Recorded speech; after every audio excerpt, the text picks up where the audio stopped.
L'Iran qui lance un nouvel avertissement ce samedi à ses voisins du Golfe, menaçant de répliquer par de violentes frappes à toute attaque qui serait conduite depuis ses territoires. La nuit dernière, par exemple, l'armée du Koweït disait faire face à une attaque de drones et de missiles sur son sol. Le Koweït où vous avez vécu un certain temps avant de regagner la France. Bonjour à vous, Sophia Razali.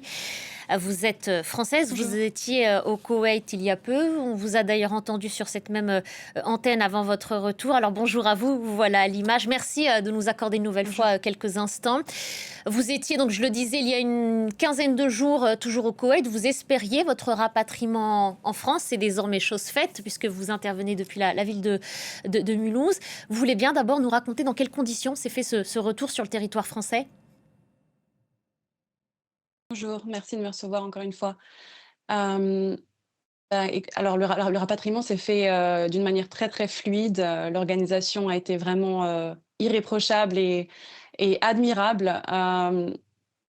L'ambassade de France a coordonné avec, l'ambassade d'Arabie Saoudite et la cellule de crise à Paris pour, organiser notre rapatriement et vraiment les équipes ont été très, présentes et attentives, tout du long. Après, Sophia, je peux vous poser la question, qui a pris en charge financièrement votre retour? Alors, le rapatriement au niveau comment dire? De l'avion et de l'hôtel a été, à notre charge et en ce qui concerne, le bus et tout ce qui a été, la coordination entre le Koweït et l'Arabie Saoudite, ça a été, donc à la charge, de l'ambassade de France. Quand vous voyez que le Koweït a toujours été survolé et visé par des missiles, vous vous dites, j'imagine sans doute que vous avez pris la bonne décision, celle de rentrer? Alors, la bonne décision, je ne sais pas, c'est vraiment difficile. J'ai vécu 6 ans au Koweït, c'est une deuxième maison pour moi, c'est un pays que je chéris énormément. J'ai une très grande attache, pour le Koweït et de voir, que les attaques continuent et que les interceptions continuent, jour et nuit. Vous avez pu le remarquer, hier, c'était la fête de l'Aïd et les personnes ont pu, observer les prières de l'Aïd, mais malheureusement, il y a eu des sirènes et des interceptions de drones pendant ces prières, donc c'est vraiment, tragique d'entendre ça. Malgré tout, ce qu'on voit, c'est la résilience incroyable de la population locale qui continue de vivre normalement, qui continue de fêter l'Aïd, d'être en famille, d'aller au travail, d'aller au sport. Donc il y a vraiment, ce sentiment de résilience et de confiance en l'armée koweïtienne et en le gouvernement, koweïtien pour continuer la défense.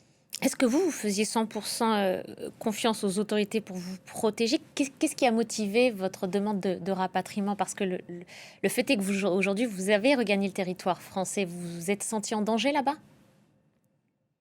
Alors ma situation était un peu compliquée, et d'ailleurs le rapatriement était vraiment ciblé, sur des populations françaises qui étaient particulièrement vulnérables, hein. Il y avait, des femmes un peu plus âgées, il y avait des familles avec des enfants, des femmes enceintes et des personnes qui, comme moi, étaient, en transit ou en situation, compliquée, professionnellement. Donc, j'étais, dans une situation un peu différente. Donc, il était temps pour moi de regagner la France pour pouvoir régulariser, ma situation au Koweït.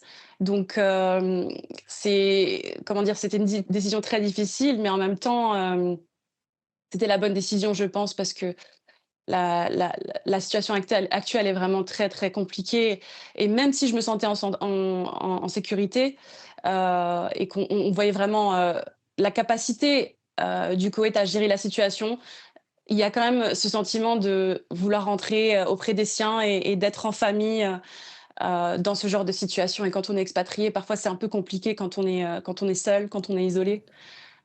Donc le retour était nécessaire pour moi. Vous avez des amis toujours français sur place? Vous êtes toujours en lien avec eux? Qu'est-ce qu'ils vous racontent? Comment est-ce que eux font face et vivent cette situation? Oui, absolument. Bah, d'ailleurs, c'était, la difficulté, hein, c'était de laisser, les amis, qui souhaitaient rester, les proches, les gens avec qui je travaille. Ça a été vraiment, compliqué de faire ce départ, sachant qu'ils allaient rester. Je suis en contact avec eux, tous les jours, hein, évidemment et la situation est un peu compliqué. Il y a ce comment dire?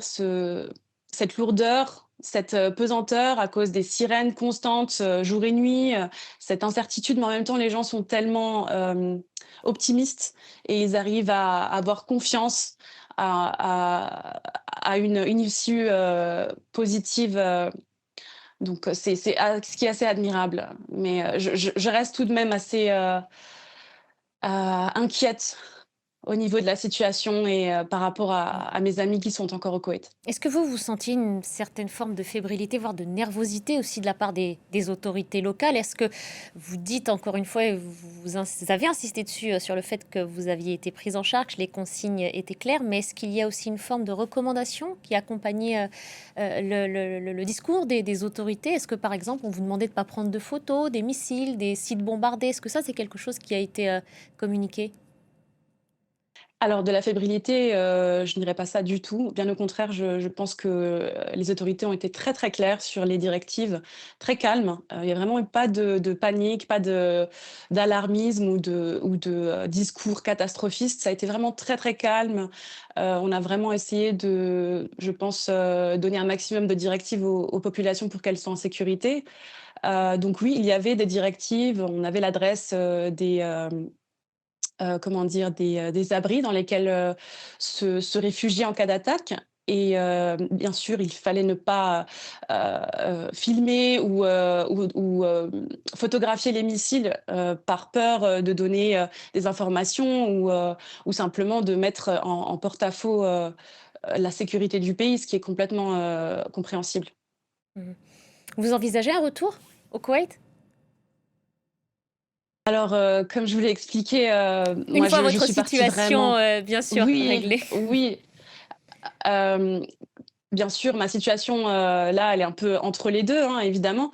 Mais, comme je vous expliquais, ma situation, c'est que le Koweït, c'est ma deuxième maison. C'est vraiment l'endroit où je me sens attachée, et je suis partie vraiment de manière, comment dire? Bah, un petit peu en catastrophe, hein, parce qu'il fallait partir, il fallait, s'organiser assez rapidement pour pouvoir faire le départ.